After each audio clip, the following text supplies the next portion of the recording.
Good evening, everyone. Welcome to Social Chatter. This is episode 115 with Moshe Isaacian. Social Chatter, this is our weekly social media marketing talk show where we bring you the latest social media news, and there certainly was a lot this week. Too much.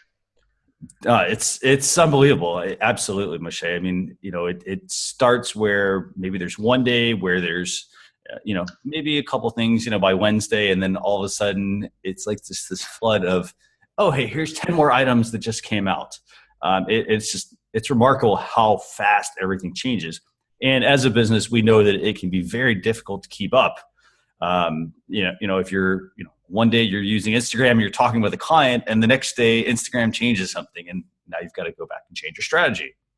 So, Nick has the night off. He's currently he's got the day off. So so it's just Moshe and I today. So we'll do our best to get you to keep you entertained, actually. So I want to start off. Want to introduce Moshe. For those of you who don't know Moshe, Moshe's been a past guest of ours on, what was it, 3 or 4 episodes? Is that right, Moshe? I think I was on one episode for sure, but it's been a long time. Yeah. So he's been a recurring guest, and you know why we bring him on? Because he is extremely knowledgeable about social. He's always got great insight, and and again, I mean, it's not just like saying, hey, here's the news that's going on. We want to bring you the news, but we also want to help you understand, what ways you can use it as a business. So I want to welcome everyone who's watching with us. We've got Bernard, we've got Morris. If you're able to, we'd love it if you could go to our Facebook page, facebook.com/social chefs. That's my business. And share out the post that we have there. It's got a link. It's socialchefs.com/Zoom. That will take them right to this broadcast. So without further ado, let's get into the social media news for the week. And there's definitely a lot of it. So do you want to start at the top or the bottom, Moshe? What do you think? Let's start from the top. Definitely think that's a good order. Great. So what do we have for the first item this week? We have Facebook's advertising policies. Laying it out after all the recent controversy, it's about time that, they kind of put into legal language what they're trying to do at the moment. It's been very unclear lately, and it's about time that they kind of stepped up to the plate. So can you explain that to everybody? Like, what does that mean? Like, they come out with these advertising policies. Like, what are these exactly? It's like reassurances to the public, to the government, anyone using the platform, what you're going to expect coming into the advertising platform. For example, they won't sell your data, or you can control the type of ads you can see, like what advertising should be. It should be transparent, things like that, to kind of reassure people that, Facebook is committed to using advertising to help businesses grow themselves and not be used for malicious use. And before, it wasn't really unclear. It was just more of like self-serve platform with, limited review or limited legal language around it. So around the time where, everyone right now is being criticized for the type of ads they're putting out and, approaching this really tough political climate, this is good. They put out everything very clearly. So do you think as a business, should this be something that a business should be concerned with at all? I mean, what do you think? I don't think so. If anything, it should just give them reassurance that they're in good hands. If I were a small business now, I'd want to advertise on Facebook that, now more people are paying attention to the platform than ever before. Yeah, definitely. Absolutely. And that's a great point. I mean, if you're I actually like how you just put that, if you're a business and you're thinking about advertising on Facebook and you've always, you've held back because you weren't really sure, you've heard all this negative press about, Facebook ads, and, you check your, nightly news or something, and you're seeing a lot of people talk about how, oh, well, the Russia ads, for instance, and whatnot, and they're associating it back to Facebook. That obviously, makes you very concerned. But I do like the fact that, like you said, I mean, it gives you the reassurance that it's okay to advertise on Facebook, and Facebook's telling you how they want to use your stuff. I mean, that's fantastic.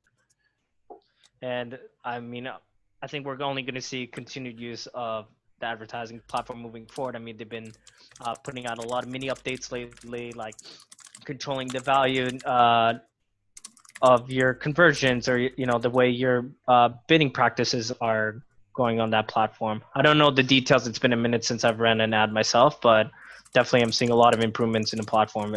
Becoming more intuitive and less about only the experts can use the platform. And by the way, I love the point that you're making there about how intuitive they're making this platform. I mean, over the past few weeks, we've been looking at some amazing updates from Facebook, and these are updates. For example, they're the ability to automatically monitor certain parts of your posts. I mean, to me, like if everybody thinks they're a Facebook ads expert. And everyone actually, yes. If you've ever run any Facebook ads, I'm pretty sure a lot of people, I know who's ever run one single Facebook ad thinks they're a Facebook ads expert. And there's a lot that you really need to get into. It's, strategy. It's thinking about cost, thinking about what types of ads you're going to run. There's a lot that goes into it. And that could be very frustrating for somebody who is new and says, hey, I want to get in and run ads. And what happens a lot of times is, they hire the wrong person to run their ads, and they end up with the wrong types of results. So it is pretty amazing. I think I've been looking at all these updates the last few weeks. I mean, just the fact that they're making it so simple. They're making it's basically like saying, hey, we made it really complex, and we want to get everybody to use it. Let's really narrow that focus down. And I like the fact that they're doing that. I mean, because it's going to make it more. I think people are going to feel more comfortable to use Facebook ads. I'll be honest. I mean, don't be scared of using Facebook ads. It works. They work great. If you're not sure about it, just even buying experiment. I mean, yeah. And that's the best part about it. Even something that was a painstaking process, like let's say creating multiple ads at one point, has become so simple. So that's something I'm looking to kind of track what updates, what developments are going to be happening in the next couple of weeks. Definitely. And some of these updates are coming out in the next couple of weeks. There are also then a lot planned for 2018. So really, really good. If you're concerned with Facebook ads, Facebook, take a look at their principles. We put a link to the topic in the chat here on Zoom. We also have a link on our Facebook page, facebook.com/socialchefs. It's the top post. So let's move on to topic 2. What's topic 2? Topic 2 is Facebook Messenger broadcast. This has been something that's being tested, so I'm not 100% sure of what it's going to end up being. So if you want to give a better intro of what you've seen, and I can kind of give my thoughts. Yeah, sure. Let me pull up the link for everybody as well, so that way everybody can, kind of follow along. Or actually, what I could do, I could share my screen. Maybe we'll do that instead. So yeah, because this is something you definitely want to visually digest. There hasn't been any official documentation. The NextWeb's director of social media, Matt Navarre, actually uncovered this, and it's really interesting what Facebook is trying to do. If I were to describe it myself while you're pulling it up, it seems like they're trying to build a chat view or mini chat inside the platform itself. For those who don't know or haven't made a bot before, you can use third-party applications such as Chatfuel or ManyChat to create a messenger bot, and that gives you an option to broadcast a message or reach out to your audience who have already subscribed to your bot. From what I take with this, not only is Facebook trying to consolidate it into their own platform, but they're also letting you reach out to I think it was 7 people. I've been saying 7 or a certain amount of people for free, without them having to been subscribed to your bot. Like, let's say if I liked Social Chefs, I've never interacted with you guys with a message, but this platform will let me reach you as a fan for free. But then afterwards, they're gonna, let's say if I want to reach 500 fans, that's something they were thinking of, kind of, let's put that behind a paywall. I don't know how well that's gonna end up being. I've seen a lot of models that, for the chat fields and the many chats when you're creating a bot, that they have you can send a certain amount of messages a month for this amount of price. It's good, but that's where kind of my thinking ends there. It's like, I don't know how this payment model is going to look like. I like that this is like, baby's first chatbot kind of platform Yeah. is the way I describe it. Mm-hmm. But is it as intuitive as Chatfuel or ManyChat? Probably not. If you're going to want to create a bot that actually is customizable, you want to test things and a lot more features, you want to go with those third-party platforms at the moment. And I think that's a fantastic point you bring up there, actually, about the fact that this is laying the groundwork. I think, it's laying the groundwork. I'm going to pull up the article actually for everybody so they can see this. And honestly, there's not a whole lot here. There's not a whole lot here because, again, this is a feature that's being tested. It's not something that it's definitely going to get rolled out. I mean, who knows? It may never see the light of day, but the good news is Facebook's testing something that, they want to make it. They know that bots are, essentially next, and they want to make it easier for people to be able to tap into this.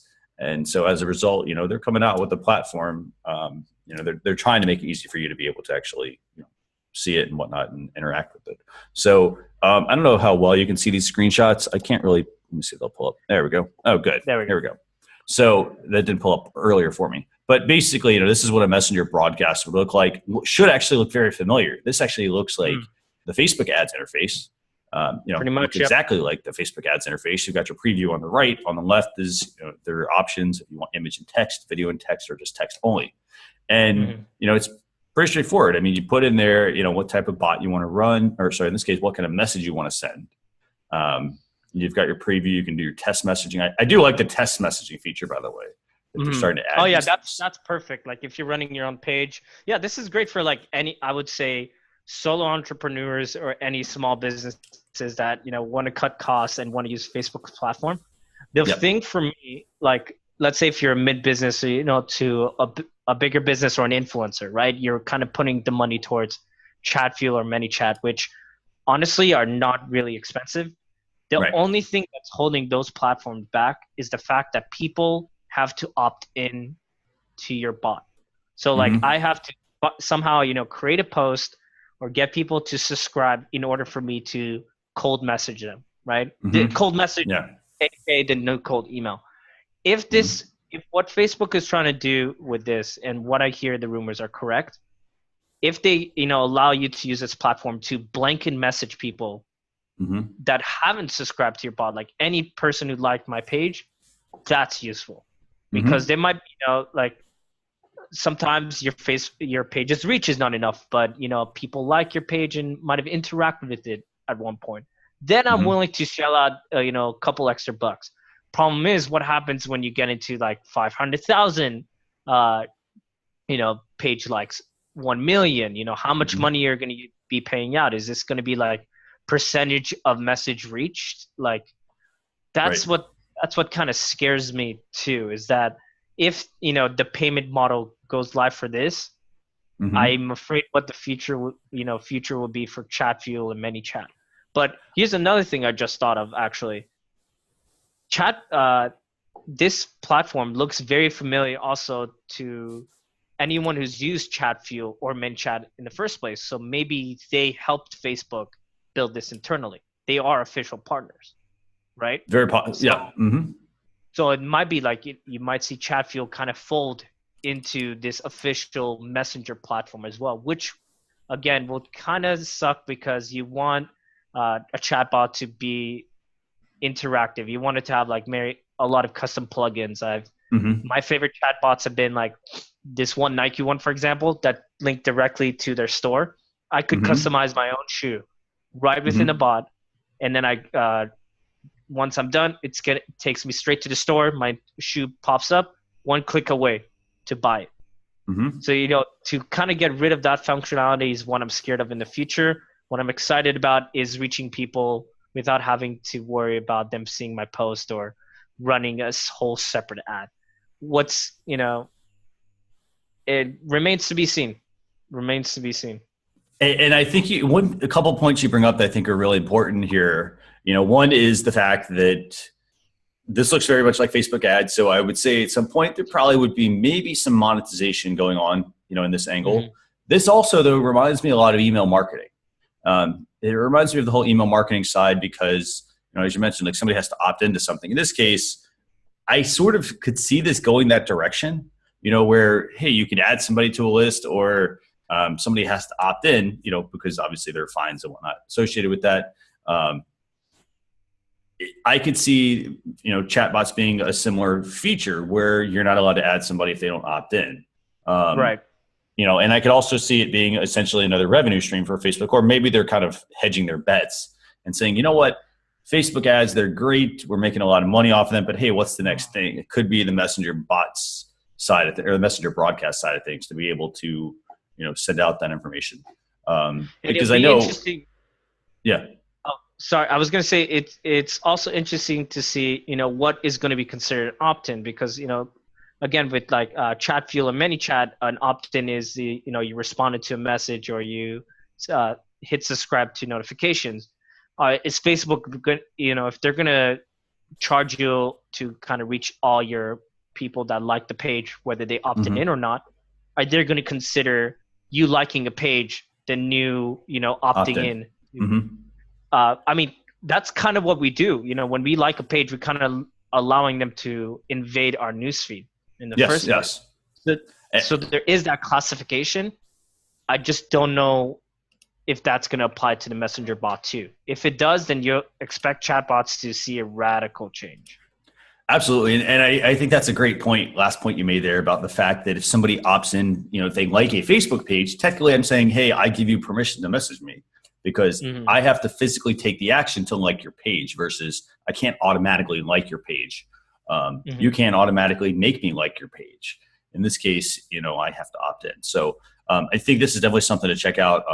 I would definitely say, if you're looking here, I mean, there's the first screenshot.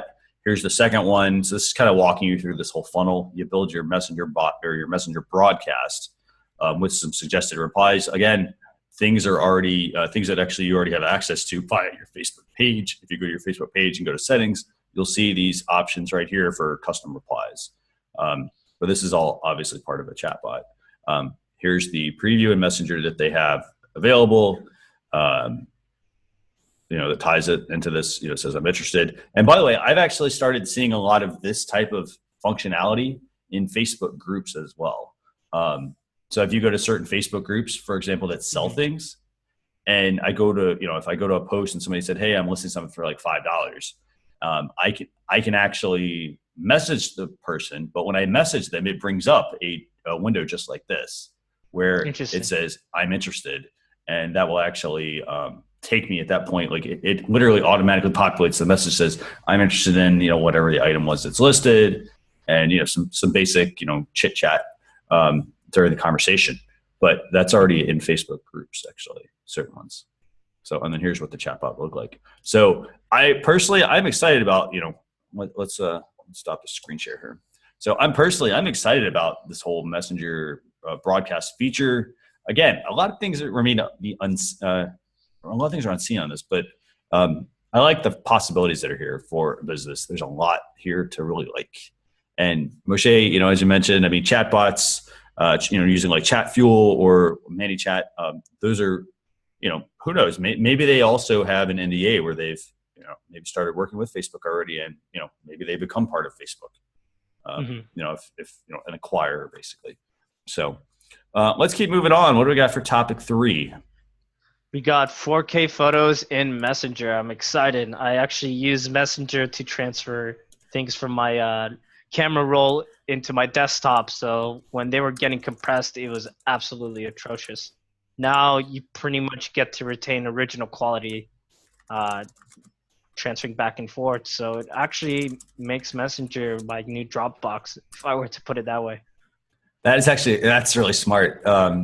Looking at it as like a Dropbox. And I actually think, here's the thing, I like Dropbox for certain things, I like their integrations, but I'm also not interested in paying their high cost, per year. You can go and use a lot of other services. You can use, essentially every business has most of the large tech companies offer, a form of cloud storage. Apple has cloud storage, Google has it, Amazon's offering it. It's very, very low cost. And you have Dropbox that enters the picture, and they're very expensive for what you're getting.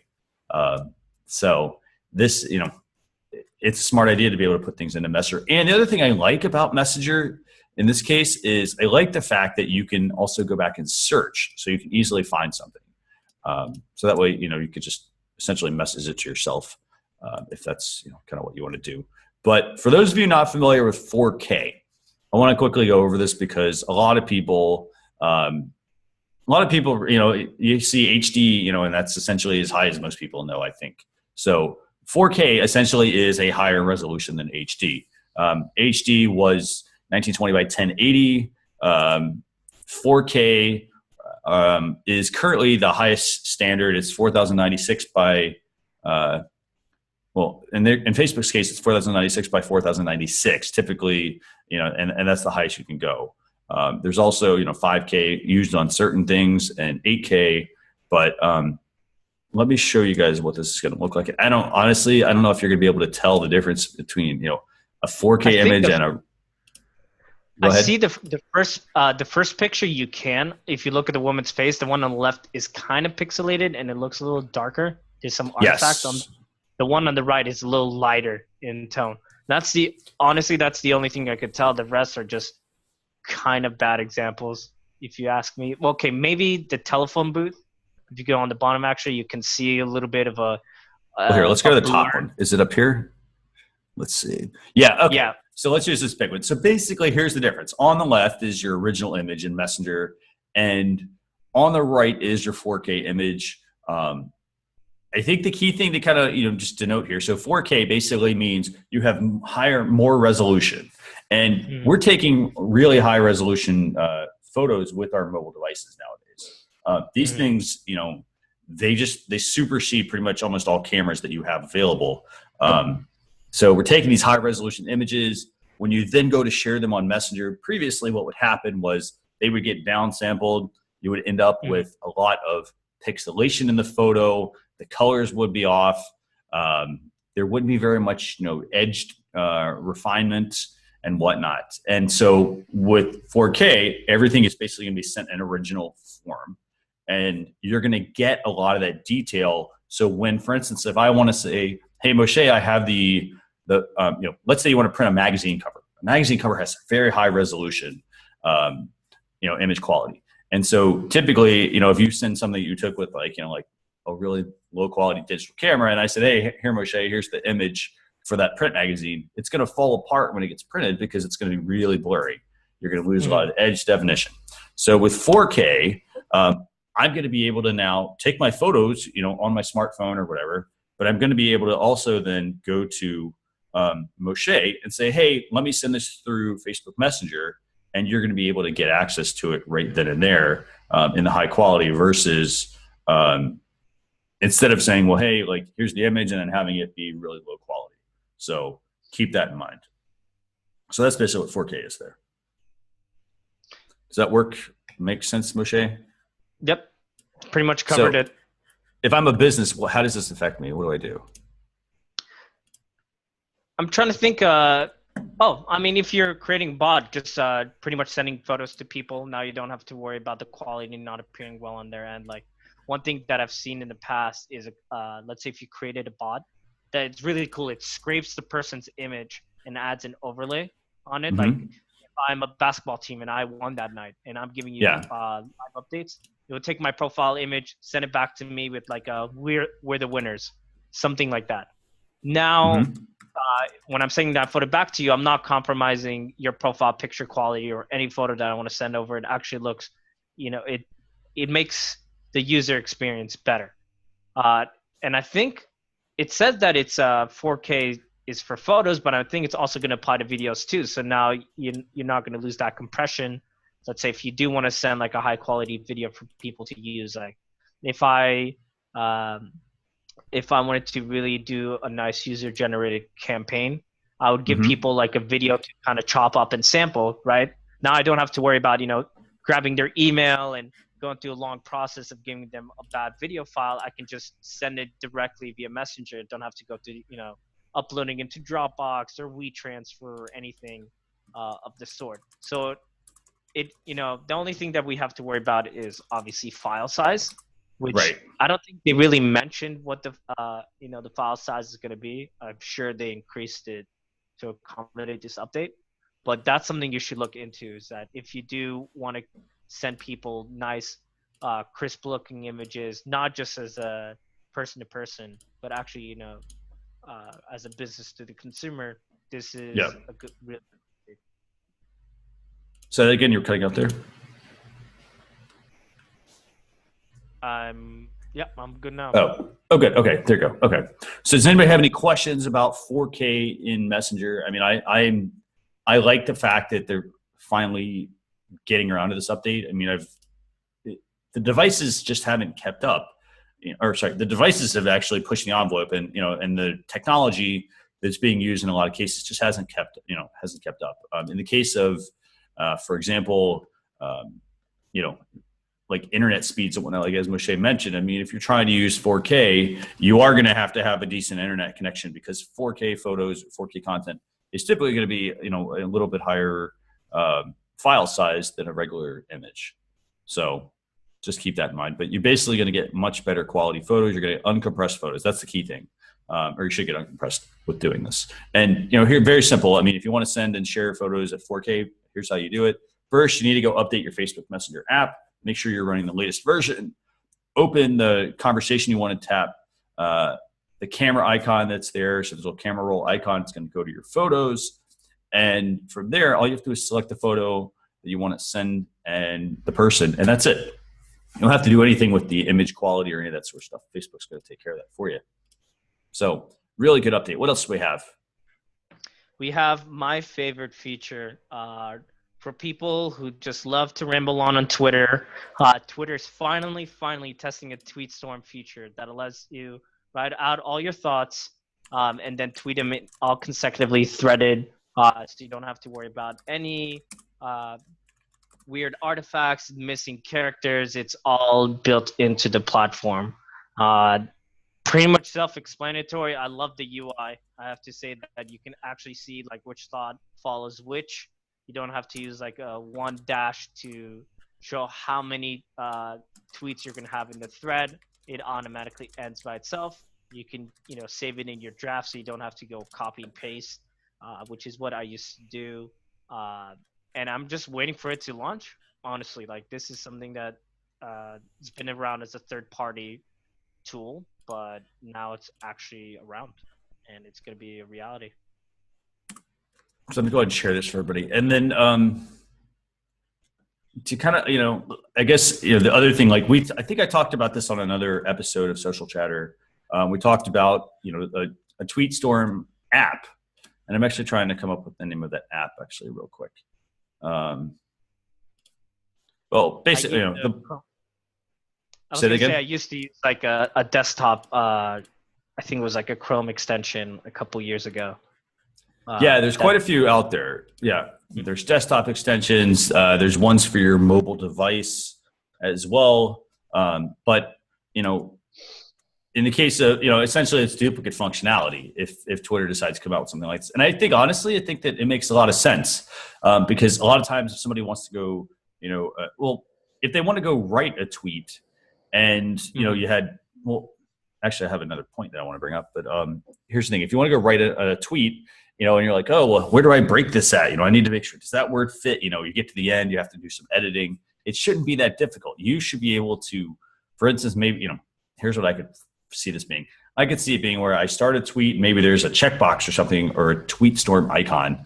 I click on that and having it where I can then start tweeting maybe, and then it'll actually just start breaking it up as I'm tweeting. Mm-hmm. That's the way I could see this functioning because, as a user, you want to make it easier for people. You shouldn't have to do extra stuff. You shouldn't have to, for instance, like I shouldn't have to get out, the word, this word is 6 characters. Oh, that's going to put me 2 over. And then I have to go edit the tweet, and then I have to remember to put 1 of whatever.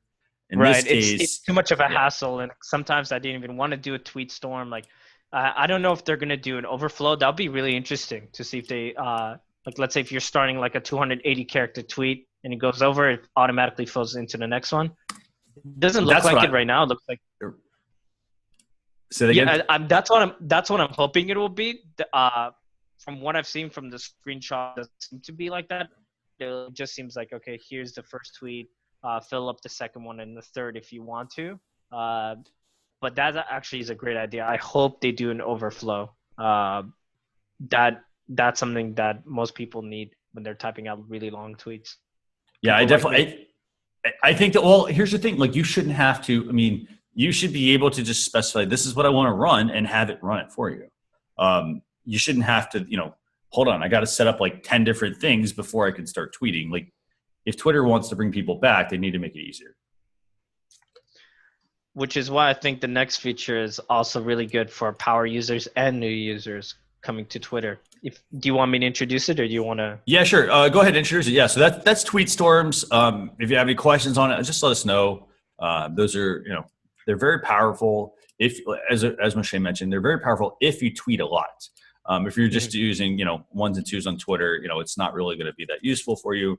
But if you're, for instance, if you're at a conference and let's say you're at a conference and you have people there that are like, say you're covering, the main keynote and you want to grab some tweets to share, this would be a great way to do it, because instead you're like, let me try to keep up. With the Tweet Storm feature, you can just keep tweeting and whatnot, and people will hopefully, they'll be able to follow along what you're doing. So let's move into the next feature. This is called Twitter bookmarks. So Twitter's testing Twitter bookmarks. So what else do you want to say about that, Moshe? I mean, pretty self-explanatory for any power users or new users.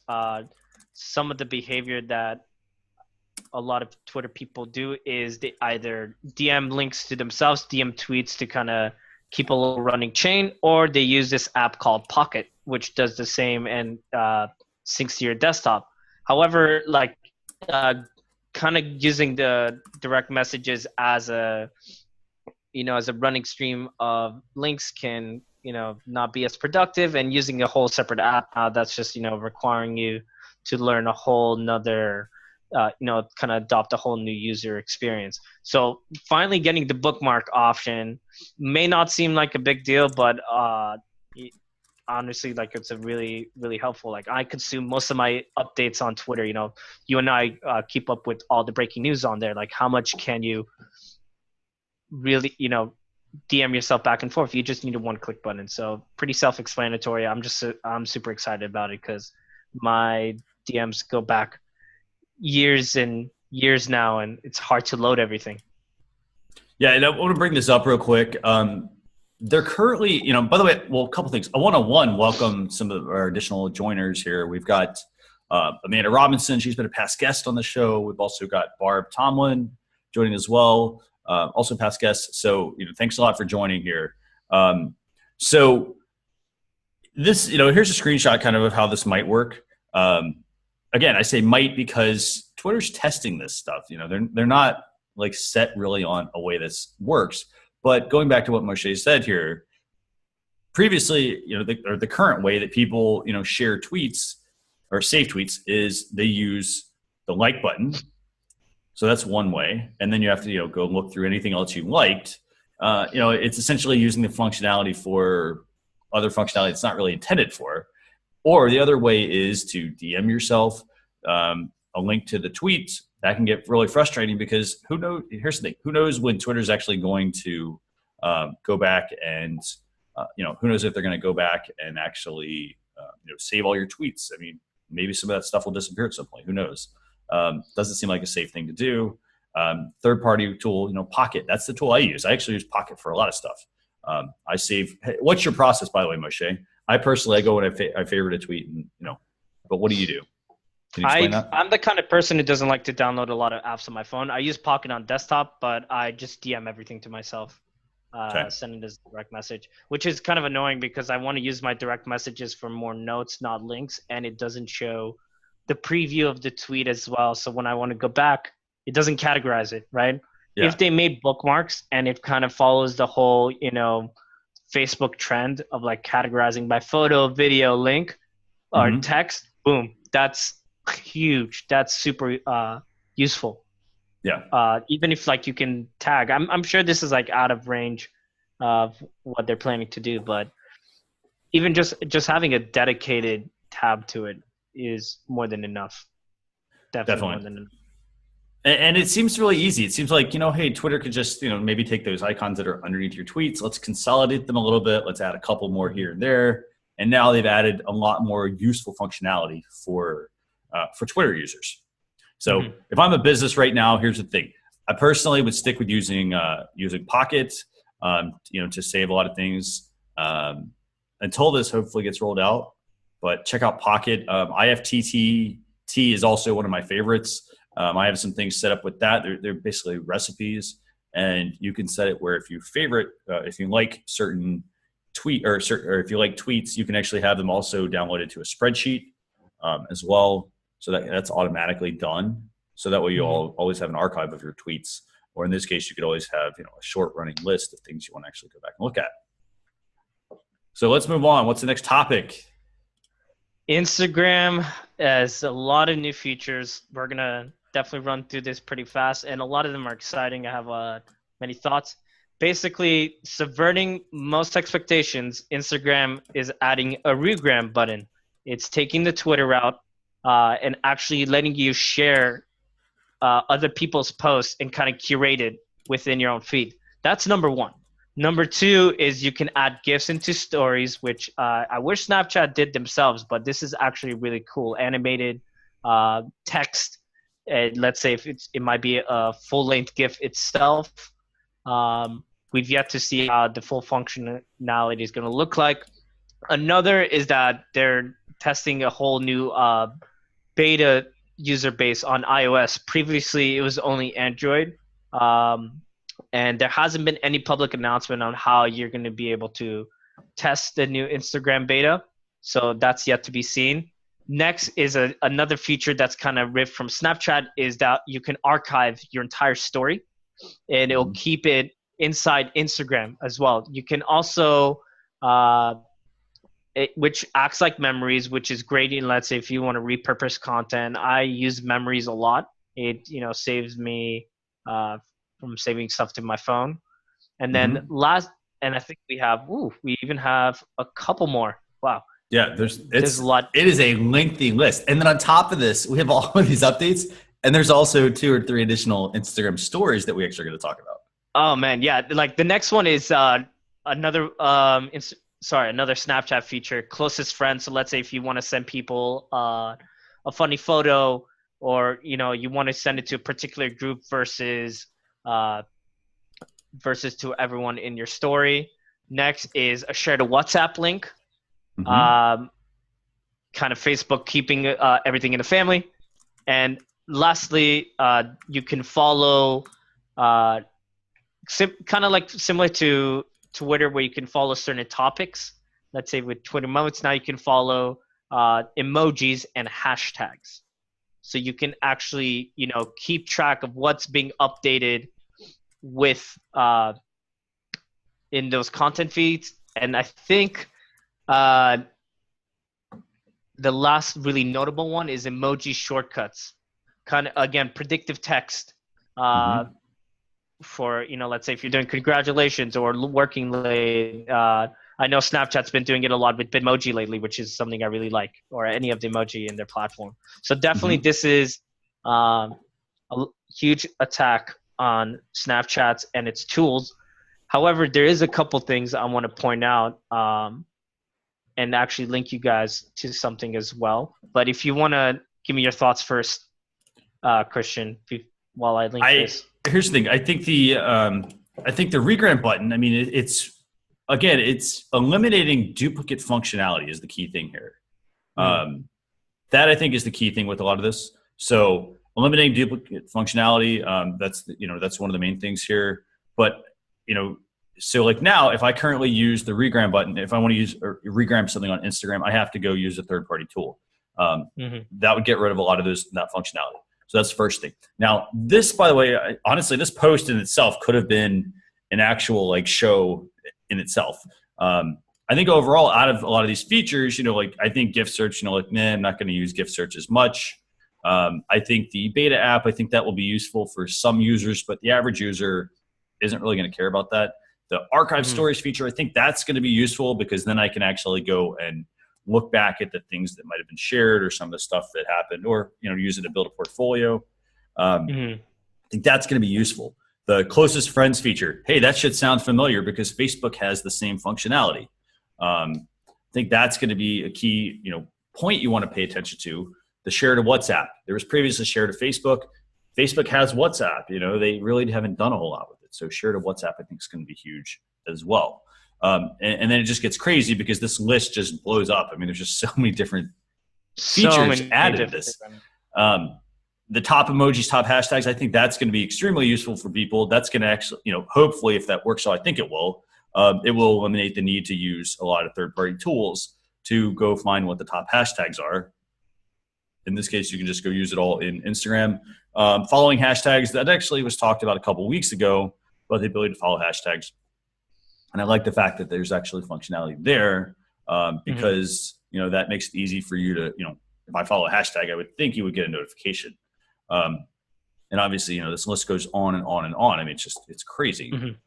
But I would say from a business purpose, this is, 2018 is going to, I think, be the year of Instagram. I think that Instagram is going to really push past Facebook. Facebook is laying the groundwork, I think, for, knowing that their users are moving away from Facebook to Instagram. They're adding in some of that the functionality. Yeah.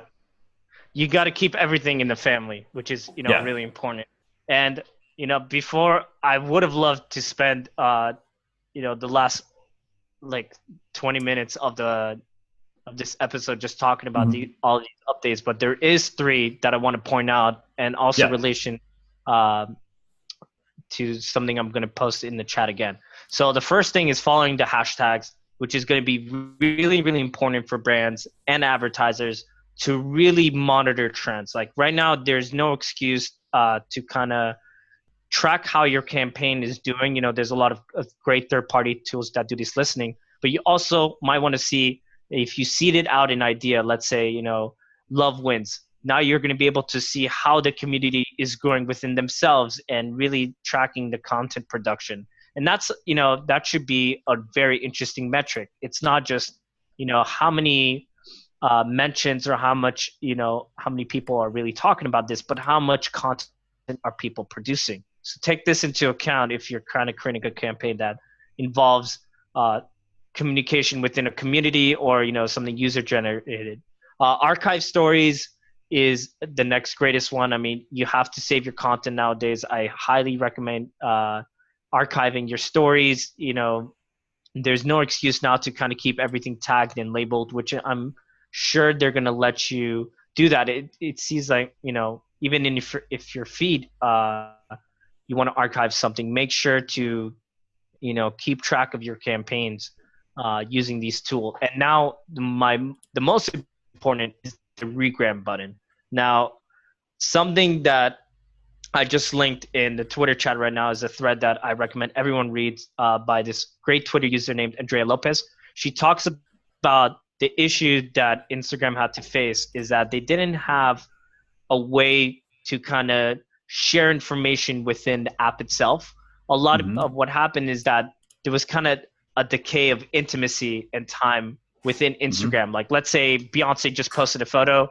I can't share it with my followers. I can't let people know about it. I have to take a screenshot and put it on Twitter, Facebook, even Snapchat for it to kind of proliferate and get buzzworthy.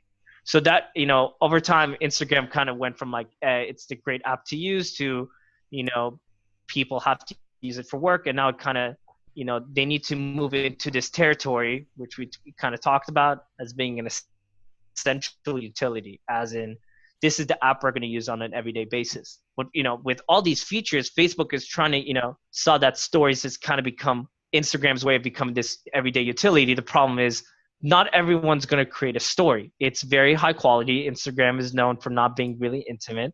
So they have to figure out a way to build this community that's on this app, not just browsing, not just, mentioning each other in comments, but actually becoming curators, because that's what makes people great on Twitter. Like, I started out giving out tips to people, but I also curate content, which is why people listen to me, right? And this will help invite a good 60% of user base to Instagram now.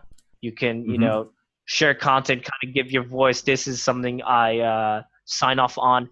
Now content can kind of take a life on its own. You don't really have to, do crazy social listening to see if your post is being shared around. Now you have a button dedicated to it. It's a new metric. It changes everything about the platform now, which is why I kind of recommend, again, looking at this Twitter thread I just linked in the chat, or if you want to embed it later. It's a little bit disconnected, but it shows you the kind of progression of why this needed to happen.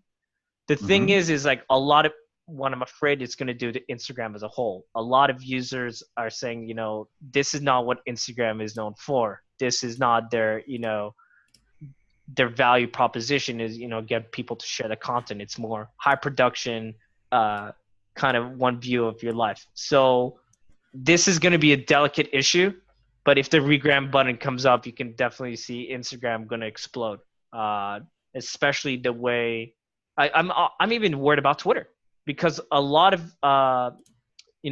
content on Twitter that kind of goes viral is, something that happens native to the platform. But there's also like, that like those Beyonce or Justin Bieber posts on Instagram that happen within that ecosystem that haven't really broken out.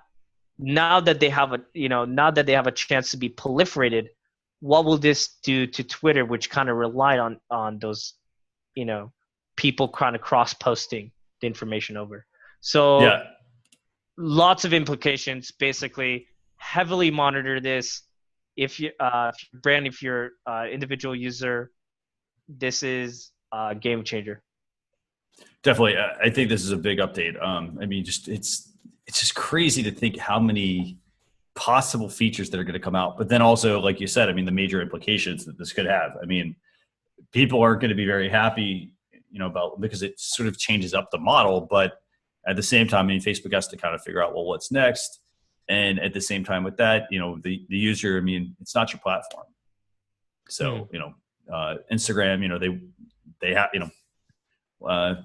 they're part of a very, very, very large company, in Facebook. And, they have to kind of keep, everything kind of moving along. It's their business. So, luckily the next few updates we're talking about are not as heavy. And no. There's still Instagram. I swear, the more I talk about Instagram, the more I'm like, man, I don't even know who are you testing this on that even has enough time to do this. But if you want to, introduce the next one. Yeah, sure. So the next one is, let me see. The next one is photo and video replays. I think I got the right one here. Instagram Remix. It's photo and video replays in Instagram Direct. So let me put that here in the chat for everybody. It's just amazing how much is happening with Instagram these days, or at least this week. I mean, I can't believe all of the updates. I mean, it's a lot of news. I mean, it's just crazy to think like it's too much. It's way too much. So this update is, it's basically from the Instagram blog. It's the ability to remix Instagram photos and videos in Instagram. So basically, if somebody sends you, in a nutshell, it's basically like this. If somebody sends you a photo message in your, in Instagram Direct, so this is the private side of messaging, you can then go in and add stickers to it. You can move and resize the photo, add your own twist. You can draw on it. Let's see. What else can you do? Basically, you can remix the photo. But then the other side to it is I can decide the replays on the photo. So, for example, if I only want it to be one view, or if I want people to be able to, or if I want to allow replays at all. So that's essentially the feature. Not a whole lot here, but as a business, this could be essentially a useful feature. I think if I'm using Instagram Direct to communicate with my audience a lot, this way I could, in a way, I see this as like it makes the business fun. So this way, like if you're actually having conversations with a customer, maybe you have like, for example, let's say they sent you a picture of their package. Say you're using Instagram for customer service. Say somebody sends you a picture of their package, and all of a sudden your package is all like dented in or something like that, right? And then, you could have, to smooth over the situation because the customer needs some help. maybe what you could do is, you could go on and draw like, well, hey, this is what your box should have looked like. We're sorry about that. And have some fun with it. Doing some, I'm some thinking of drawing like on there. if you're an influencer, let's say someone sends you a picture of them, you can sign it and pretty much give it back Very to them. cool. Like if you want to, that's really good for individuals, for brands themselves. Like if people send, if it's a contest and, you want to doodle over them or like, kind of give them a template to work off with, and you can send people back and forth and see what kind of creation that they come up with. Yeah, there's a lot of good interaction down in the DMs, as they call it.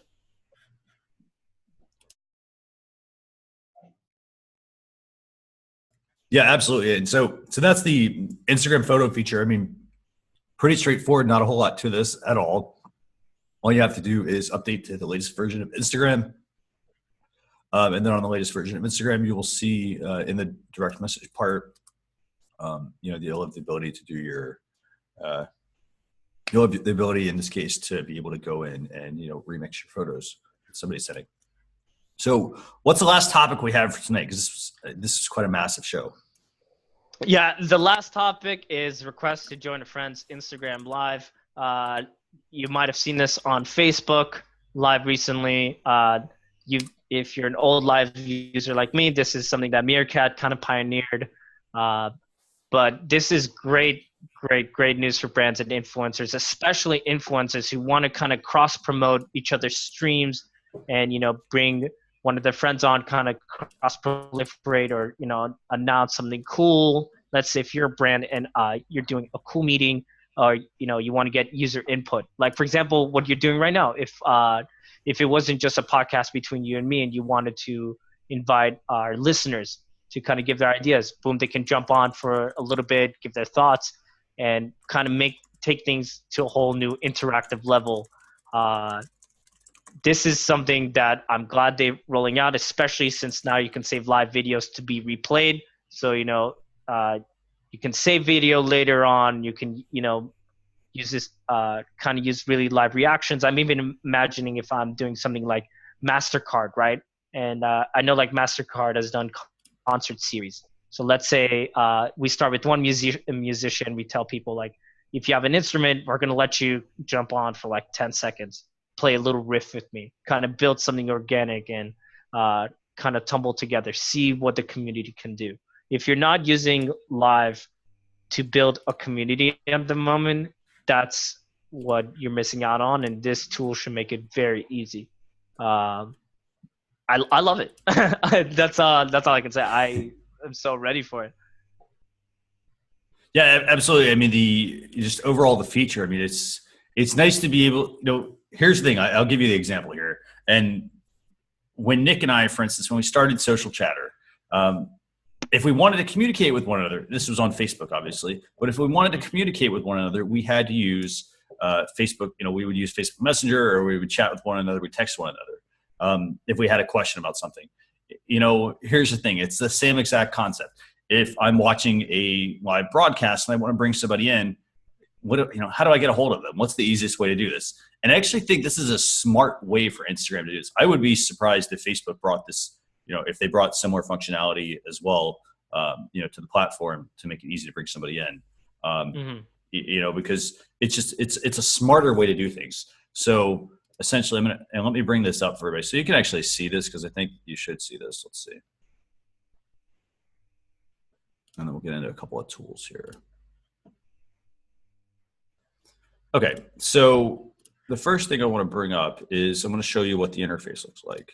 And, it's very simple. All you need is the latest version of the Instagram app, and you should have this functionality. Okay, so this is, essentially your Instagram feed. Say you're going live on Instagram and somebody wants to join you. In this case, it could be Moshe. All he has to do now is send a request to me via the comments. It's not going to, it's not going to be like, oh, hey, like I want to join your Instagram. So Moshe is going to be able to join. I'm going to get a notification as the owner to see this Instagram live video. And then therefore I'm going to be able to quickly add him to the broadcast and bring him in. So, I think this is a fantastic, like super simple way to do this. So that's the first part. Now, if I'm on the flip side and I'm the actual person running this, here's how it works. I see my live video. I have my my little dual smiley face that indicates somebody else is on there, the red notifications, and then I can bring the person in. So very simple.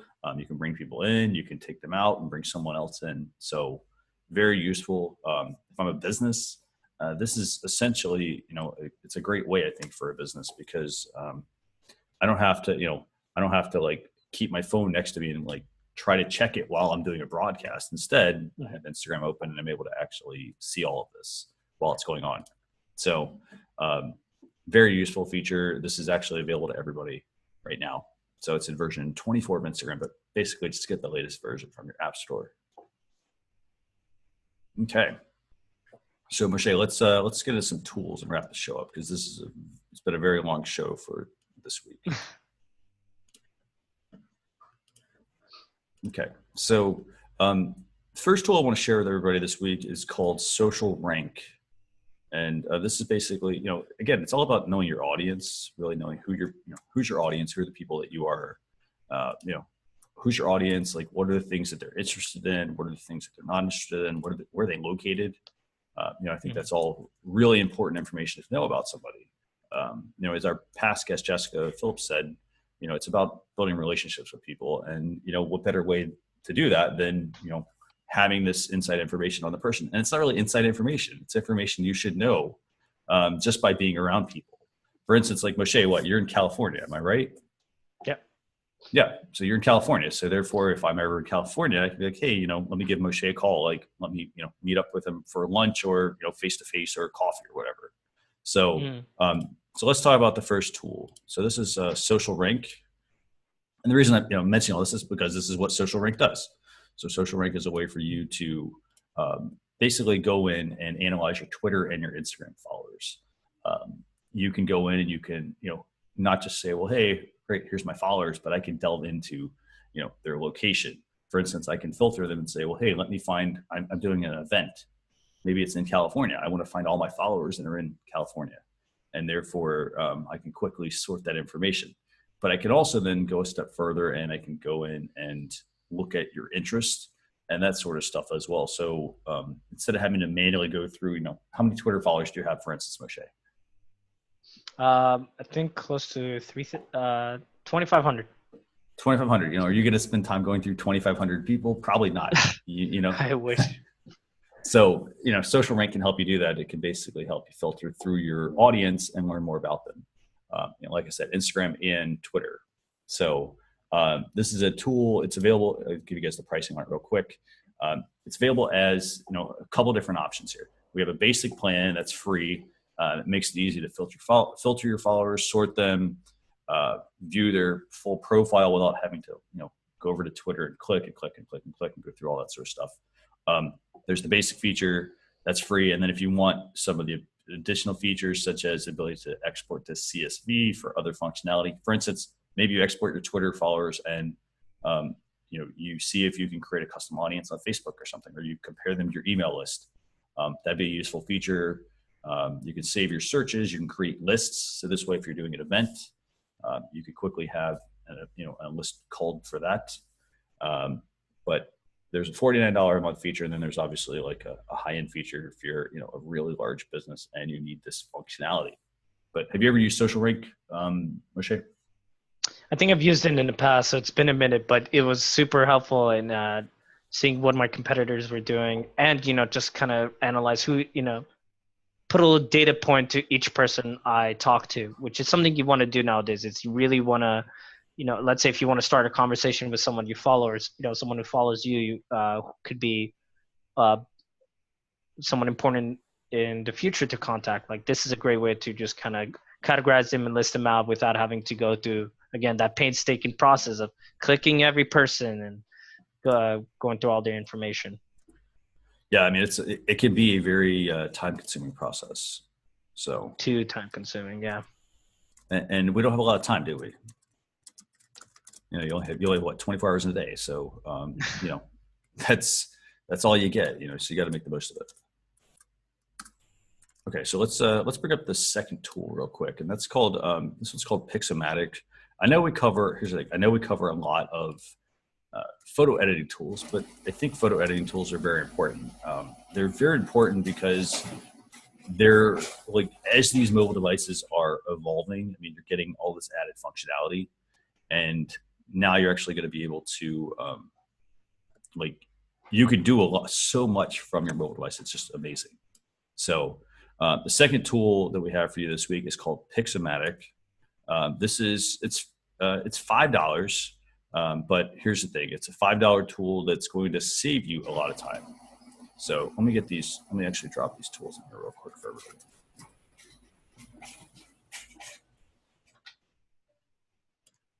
You still with us, Moshe? Yep, I'm here. Very cool. Okay, so tool number 2 is Pixomatic. Pixomatic is a couple of things. It's an advanced photo editor, so that's the first thing. But the other part that makes this extremely useful is the fact that it can do a lot of really cool editing features without having to be, a professional photographer. So let me share this with you guys so you can see it. Okay, so Pixomatic looks like any regular photo editor, but what you also get with Pixomatic is you can cut things out, for instance. You can edit your artwork. You can also go in and blur the background. So for example, in this case, I'm in an office. Say I didn't want to, say I want to blur out this cabinet that's behind me. Instead of having to get a really expensive camera, and say, if you have iPhone, like the plus size, they have the, they have the dual camera on the back to be able to create that blur. If you don't have that on your mobile device, you could open the photo in Pixomatic. And then what you do when you open it in Pixomatic is it will actually let you then quickly paint out that background and blur it. And it looks fantastic. So that's some of the functionality, but you also get, the ability to, in this case, to make double exposure images, to combine some images. So to do some layering work right on your mobile device, to create some really fun photos with some text, to make your own memes, that sort of stuff. But overall, it's a photo editing app. $5. Yeah, go ahead, Moshe. Now I was gonna say I use a lot of mobile editing apps like this, and I think Pixomatic is my favorite, especially the second example. If you want to kind of overlay things on it and kind of create a double exposure, these are perfect for cutouts. I don't usually like to trust a lot of mobile tools because big fingers. You have to worry about being really specific. This is great. Highly recommend it on my own. Yeah. So again, I mean, it's about having. I look at it like this. It's not about having I've got a lot of apps. It's about having apps for certain functions, certain things that you want to do. So if I have a task I want to get done, I shouldn't have to launch, a mobile app and then and then go in and try to figure out how to do this and try to figure out how to do that. Your fingers. I mean, the apps can do everything that you need to do. So I would recommend, having just, finding the right apps. In this case, having them on your mobile device and having them at your availability whenever, having them available when you need them. For example, you might be covering an event or a conference, and maybe you need to blur out, something in the background. This app can help you do that. Instead, it's not like, let me go back to my laptop. Let me go back to my room and get this. Instead, I have everything on my mobile device right there with me. And I can make the edit and upload it literally in a couple minutes. So that's it. That's all the topics, all the tools we have for the show. Sorry for running a little bit over today, but lots and lots of really. Yes, seriously, that could have been an entire show in itself. I mean, that was what, 10 updates. I mean, 10 updates. Wow. So keep an eye on Instagram. I think there's going to be some big things happening. Maybe not over the next couple of weeks, but definitely in 2018. So I want to thank Moshe for being a guest on this week's show again. Really appreciate it. Thanks a lot for everybody that joined us tonight. Bernard, thanks a lot for joining. If we can answer any questions, please let us know. Leave them in the comments, and we'll get to them. But Moshe, where can everybody find you? What's the best place? Best place to find me would be on Twitter, where you can follow my thoughts and breaking news, updates. This is something I like to do back and forth at Moshe Isaacian on Twitter. I can even put my handle if anyone would like to copy and paste. And if anyone wants to kind of look at my work and kind of see where my strategy has been, you can always find me on LinkedIn, first and last name, where I kind of lay out, these ideas as well. And yeah, I think those are the best places to find me right now. If you want to connect on Facebook too, I always like to chat back and forth in ideas. Very cool. Thanks so much for being on the show this week. And we'll Thank have you a for having me replay. again. Oh, you're so welcome. I mean, I love all the insight you always share. So, we're happy to have you back. So Thank you. awesome. Well, you guys have a good rest of the, evening there, right? So you guys have a good evening, and I will, we'll have a recording out in about 12 to 24 hours. Thanks a lot. Take care. You too. Bye. Bye.